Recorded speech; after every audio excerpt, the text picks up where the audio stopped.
Subscribe करंतु आम channel को आउ प्रेस करंतु बेल आइकन को जहा द्वारा लेटेस्ट वीडियो नोटिफिकेशन आपण मानकु सर्वप्रथमे मिल जिवो। नमस्कार बंधुगण आपण मानकु आम यूट्यूब चैनल को स्वागत। बंधुगण आज वीडियो रे जानिबा आगामी ए 15 दिन आपणकर किपरि कटिबो से विषय जानिबा, किंतु यहा पूर्वरु जदि चैनल रे नुआ करि आछंती तो चैनल को सब्सक्राइब करिनेबा सह पाखरे आसुथुबा बेल आइकन को क्लिक करंतु। स्वयं भगवान श्रीकृष्ण कहिसंती एते आपण सीधा सीधा हुअंतु नाही, कारण जंगल रे रहुतुबा सीधा गछ को ही सर्वप्रथमे कटा जाई थाए। तेणु आपण एते भी साधा सीधा हुअंतु नाही, आउ तेढ़ा मेढ़ा गछ को सब बेले छाड़ी दिया जाई थाए। तो एमिति रे अन्य जीवन सह पूर्ण रूप रे जीवा ठारू भल हेबो आमे निजे निजर भाग्य अनुसार जी नेबा। शक्ति को अपमान से मानि थाए जे असत्य द्वारा लाभ प्राप्त करि थाए।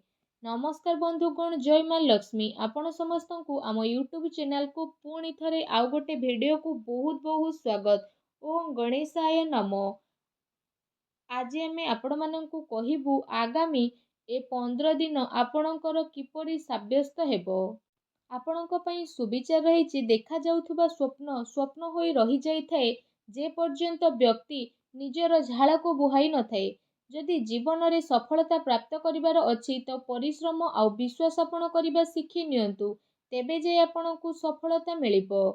सफलता मिलिबा पई आपणकु बहुत परिश्रम करिबाकु पड़िबो। जदि आमे कहिबा ए 15 दिन रे स्थिति विषय आपण ए दिन रे निजर मनचाहा सफलता प्राप्त करिवे, ता सहित आर्थिक स्थिति रे सुधार मिलिबार जोग बनुछि। अटकी बा उलुझिथिबा पैसा मिलिबा कारणरू समय आपणक पई ए सब स्थिति रे अनुकूल रहिबो। विशेष भाବରେ पिलांकर पाठ पढ़ा आउ विवाह संबंधित गतिविधि रे खर्च आपणकर अधिक टिके होई पारे, सेथिपई भल स्थिति मध्य मिलिबो। ता सहित जदि फ्रेंड्स कहिबा पिलांकर किलकारी संबंधित कौनसी खुशी खबर मिलिबा कारणरू घरे खुशी भर वातावरण बनी जिवो। विशेष भाବରେ सरकारी कार्य जदि आपणकर चालुथुला तो ए सबु दिन रे कौनसी महत्वपूर्ण व्यक्तिंकर परामर्श आपणक सपक्ष रे मध्य जाई पारे। कौनसी धार्मिक स्थल रे जिबार स्थिति मध्य बनुछि। कौनसी भी कार्य करिबा द्वारा विवेक आउ धैर्यर सह काम करंतु, कारण भावना रे ने जाइथिबा निर्णय आपणक पई नुकसान होई पारे। जमीन जायदाद संबंधित सबु कागज करबाई करिबा समय रे लापरवाही आदु भी करंतु नाही, अन्यथा कौनसी प्रॉब्लम रे आपण फसी पारंती। विद्यार्थी को निजर पाठ पढ़ारे ध्यान केंद्रित करिबार आवश्यकता रहिछि। प्रॉपर्टी बिजनेस आपणकर फाइनल होई पारे, सावधान सह करंतु। ता सहित व्यवसायी पार्टी ए सबु अर्थात व्यापारिक गतिविधि आपणकर बहुत भल रहिबो। सरकारी चाकरी पेशा लोकंकु स्थान परिवर्तन संबंधित भल खबर मध्य मिलिबो। परिवार जनक सह भल समय को व्यतीत करिबारे आपणको बहुत ही खुशी अनुभव हेबो। प्रेम संबंध रे आपसिक सामंजस्यर स्थिति कारणरू आपणको खुशी अनुभव हेबो। ता सहित घरर कौनसी सदस्यको स्वास्थ्य को नहीं चिंता आपणकर बनी रहिबो, किंतु एहा द्वारा आपणकर स्वास्थ्य प्रति सजग रहिबार अति आवश्यकता रहिछि। किछि कथा इच्छा विरोधी हेबा कारणरू दुख आपणकर बनी रहिबो, किंतु निजको ए सबु कथारू बाहर करिबा आपणक पई आसान मध्य होई पारे। ए दिनर व्यवहार आपण भावनात्मक रूप रे न करी निजर काम करिबा पई आपण ट्राई करि नियंतु। जेते अधिक मानसिक चिंतारे आपण रहिबे सेते कार्य को आपण करि परिबे नाही। तेणु मन को शांत रखंतु। काम सिलसिला रे कौनसी व्यक्तिंक सह कथावार्ता करिबा समय रे शब्दर उल्लंघन करंतु नाही, नचेत परे प्रॉब्लम रे पड़ी पारंती। रिलेशनशिप सह जड़ित कथा स्पष्ट रूप रे सामना को आसीबो। एहार निर्णय नेबा आपणक पई आसान रहिबो। कौनसी काम को करिबा पूर्वरु ता सह जड़ित इनफॉरमेशन जानिबा पई ट्राई करंतु। एहा द्वारा बहुत भल स्थिति बनिबो। आपणकर सम्मान बढ़िबो। माता पितांकर वरिष्ठ लोकंकर मान सम्मान मध्य आपणकर बढ़िबार अति आवश्यकता रहिछि। ता सहित तांको आशीर्वाद और सहयोग मध्य आपणको प्राप्त हेबो। अन्य ठारो अधिक आशा करिबा द्वारा निजर कार्य प्रणाली रे विश्वास करिबार आवश्यकता रहिछि। व्यावसायिक स्थिति रे कौनसी प्रभावशाली व्यक्तिंकर मार्गदर्शन आपणको पई सहायकर साब्यस्त हेबो। कहार परामर्श रे आपण आदौ भी फसंतु नाही।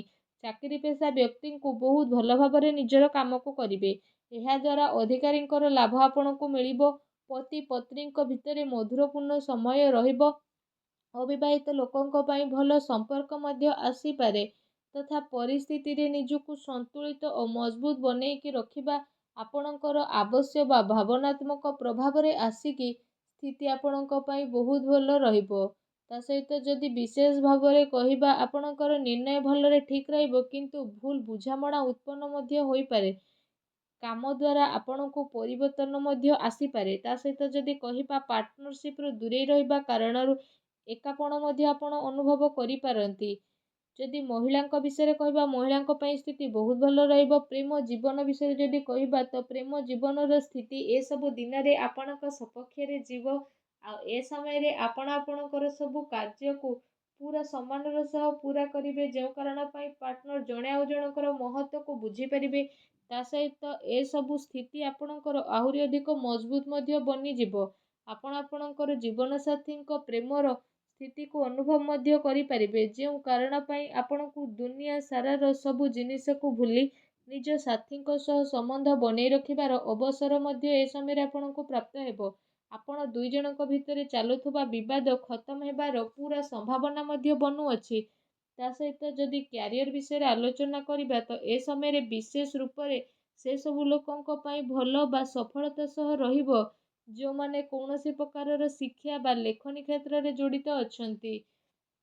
ଶତ୍ରୁ, ଶୋଧକର୍ତ୍ତା, ପତ୍ରକାର, ଲେଖକ ଆଉ ଶିକ୍ଷା ସମ୍ବନ୍ଧିତ ଜଡ଼ିତ ବ୍ୟକ୍ତି ବିଶେଷଙ୍କୁ ଏସବୁ ଦିନରେ ବହୁତ ଅଧିକ ଆନନ୍ଦ ପ୍ରାପ୍ତ ହେବାର ଅତି ସଂକେତ ବନୁଅଛି। ଏ ଦିନରେ ଲମ୍ବା ଯୋଜନାକୁ ଆପଣ ବନେଇ ନିବେଶ କରିବାର ସ୍ଥିତି ମଧ୍ୟ ବନୁଛି।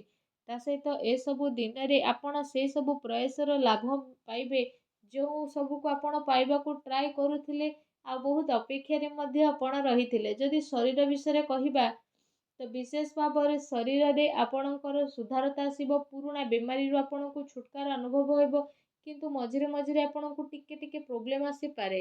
ବା ସାବଧାନ ରୁହନ୍ତୁ। ଖାଦ୍ୟପେୟ ଉପରେ ବିଶେଷ ଭାବରେ ଯତ୍ନ ରଖନ୍ତୁ। ଲମ୍ବା ସମୟରୁ ଆପଣ ଯାହା ଚାହୁଁଥିଲେ ସେ ସବୁ ଆପଣଙ୍କୁ ମିଳିବ। ସମସ୍ୟାର ଉଚିତ ହାଲରେ ପହଞ୍ଚିବା ପାଇଁ କୌଣସି ସଠିକ୍ ବ୍ୟକ୍ତିର ଆପଣଙ୍କୁ ପରାମର୍ଶ ନେବାକୁ ପଡ଼ିବ। ତେବେ ଯାଇ ପ୍ରତିଦିନର ସମସ୍ୟାରୁ ଆପଣଙ୍କୁ ଛୁଟକାରା ମିଳିବ। ଏମିତିରେ କୌଣସି ମେଡ଼ିସିନ ଡକ୍ଟରଙ୍କ ବିନା ପରାମର୍ଶରେ ନେଲେ ଆପଣଙ୍କୁ ପରେ ପ୍ରୋବ୍ଲେମ୍ ଫେସ୍ ହୋଇପାରେ। ଭାଗ୍ୟର ପୁରା ସାଥ ଆଗାମୀ 15 ଦିନରେ ଆପଣଙ୍କୁ ତ ପ୍ରାପ୍ତ ହେବ, କିନ୍ତୁ ଯଦି ଉପାୟ ବିଷୟରେ କହିବା, ତ ଆଗାମୀ 15 ଦିନରେ ଭଗବାନ ଗଣେଶଙ୍କର ପୂଜା ଆରାଧନା କରନ୍ତୁ। ଘରୁ ଯେତେବେଳେ ବାହାରକୁ ଯାଉଛନ୍ତି ପକେଟରେ ଦୁବ ନେଇକି ଯାତ୍ରା ଆରମ୍ଭ କରନ୍ତୁ। ନିଜର କ୍ରୋଧ ଉପରେ ନିୟନ୍ତ୍ରଣ ରଖନ୍ତୁ। ତା ସହିତ ସବୁବେଳେ ସତ କହିବା ପାଇଁ ଟ୍ରାଏ କରନ୍ତୁ। ଦେଖିବେ ଜୀବନର ପ୍ରତିଟି କ୍ଷେତ୍ରରେ ଆପଣଙ୍କୁ ସଫଳତା ପ୍ରାପ୍ତ ହେବ। ତା ସହିତ ଆପଣ ପରିଶ୍ରମ କରିବାକୁ ଆଦୌ ବି ଭୁଲନ୍ତୁ ନାହିଁ। ଯେତିକି ପରିଶ୍ରମ ଏଇ ଆଗାମୀ 15 ଦିନରେ କରିବେ, ସେ ପରିଶ୍ରମର ଡବଲ ଫଳ ଆପଣଙ୍କୁ ପ୍ରାପ୍ତ ହେବ।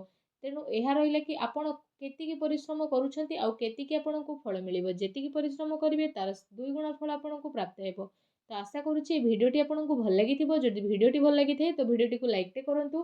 ଆଉ ଯଦି ଆପଣ ଚ୍ୟାନେଲରେ ନୂଆ କରି ଆସିଛନ୍ତି ତ ଚ୍ୟାନେଲକୁ ସବସ୍କ୍ରାଇବ୍ କରିନେବା ସହ ପାଖରେ ଆସୁଥିବା ବେଲ୍ ଆଇକନକୁ ବି କ୍ଲିକ୍ କରନ୍ତୁ। ଧନ୍ୟବାଦ।